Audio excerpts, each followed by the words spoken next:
Je ne vends plus de studios à Dubaï et voilà pourquoi. Numéro 1, rendement locatif en baisse. Les studios étaient historiquement prisés pour leur rentabilité, souvent entre 7 et 9%.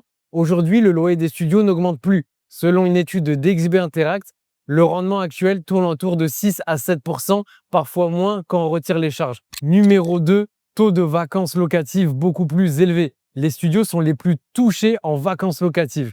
Entre 2 à 4 semaines vides entre chaque locataire, parfois plus, dû à un public un petit peu trop instable, célibataire ou souvent des expatriés venant tenter leur chance. Une étude sur DXB Interact montre que les studios dans les zones comme JVC, Dubai Land, Business Bay mettent plus longtemps à se relouer comparé à des one bedroom et des deux bedroom. Numéro 3, surcharge de l'offre sur ce segment. Les promoteurs en ont massivement construit lors de ces dernières années pour attirer les petits tickets, les petits budgets.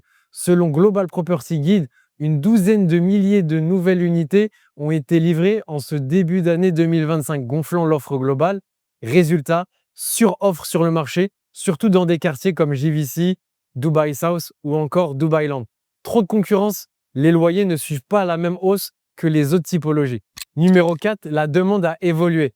À présent, les gens recherchent un peu plus de confort, un peu plus d'espace. Les profils comme les jeunes couples, les jeunes célibataires recherchent désormais des appartements 1 ou 2 chambres, plus trop de studios.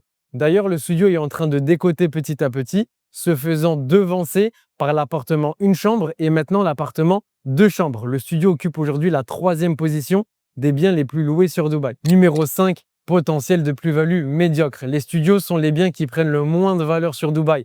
D'ailleurs, les gros promoteurs comme Shoba, Emaar et Ellington ne font pas de studios, étant donné que ça ne prend pas de valeur. Et dû à la surcharge des studios actuellement sur Dubaï, ça ne fait que décoter. Numéro 6, je ne prends pas de petits clients. Ça peut paraître arrogant dit comme ça, mais ce qu'il faut savoir, c'est que je refuse toutes les personnes venant me consulter pour un studio. Généralement, je les envoie à l'un de mes agents, tout simplement parce que c'est des profils compliqués. Ils réfléchissent longtemps, sont très peureux, ça passe pas trop à l'action, difficilement. Et ce qu'il faut savoir, c'est que au niveau temps, argent, c'est très très faible. Voilà pourquoi je ne prends pas de personnes voulant acheter un studio à Dubaï.